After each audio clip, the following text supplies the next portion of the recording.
नीलू एक छोटा सा लड़का था जो पहाड़ों के पास बसे एक शांत गांव में रहता था। उसका घर मिट्टी का था। आंगन में एक नीम का पेड़ और पीछे दूर दूर तक फैले हरे जंगल। नीलू बहुत जिज्ञासु था। उसे हर चीज के बारे में जानने की चाह रहती।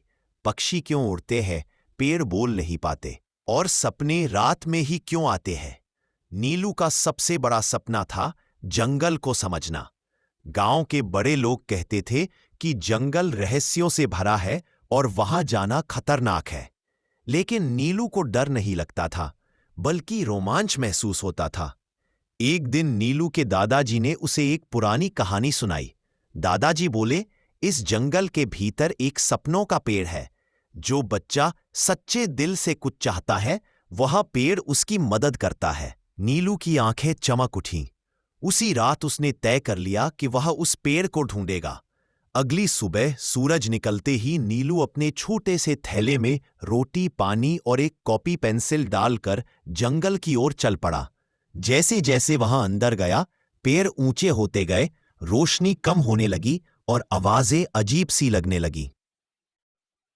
थोड़ी दूर चलने पर उसे एक घायल हिरन मिला। उसका पैर कांटों में फंसा था। नीलू ने बिना डरे हिरन की मदद की और कांटे निकाल दिए। हिरन ने नीलू को देखा, जैसे धन्यवाद कह रहा हो, और जंगल के भीतर गायब हो गया। आगे बढ़ने पर नीलू को एक रोता हुआ तोता मिला। वह अपने झुंड से बिछड़ गया था। नीलू ने उसे अपने कंधे पर बैठाया और पेड़ों पर चढ़ चढ़कर आवाज लगाई। थोड़ी देर में तोते का झुंड आ गया। खुश होकर तोते ने नीलू से कहा, जब जरूरत पड़े जंगल तुम्हारी मदद करेगा। नीलू को हैरानी हुई। जानवर बोल रहे थे, लेकिन वह डरने के बजाय खुश हुआ। शाम होने लगी थी। तभी नीलू को दूर एक चमक दिखाई दी। वह उसी दिशा में बढ़ा और एक विशाल पेड़ के सामने पहुंचा। उसकी पत्तियां चांदी की तरह चमक रही थीं और तना सुनहरे रंग का था। यही था सपनों का पेड़।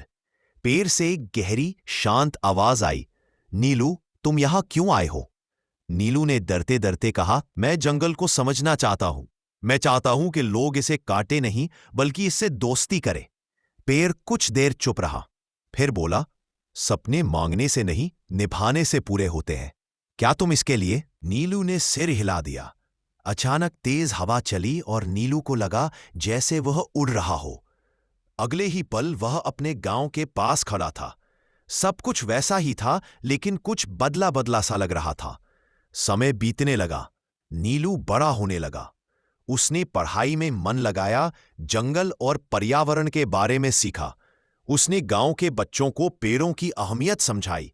जब लोग पेड़ काटने आते, नीलू उन्हें रोकता और समझाता। धीरे धीरे गांव बदलने लगा। लोग पेड़ लगाने लगे, जानवरों की रक्षा करने लगे, जंगल हरा भरा रहने लगा। एक दिन नीलू फिर जंगल गया। उसी जगह पहुंचा, लेकिन सपनों का पेड़ अब सामान्य पेड़ जैसा दिख रहा था। तभी वही आवाज आई, नीलू, तुम्हारा सपना पूरा हुआ। अब तुम ही सपनों का पेड़ हो। नीलू की आंखों में आंसू आ गए, खुशी के आंसू।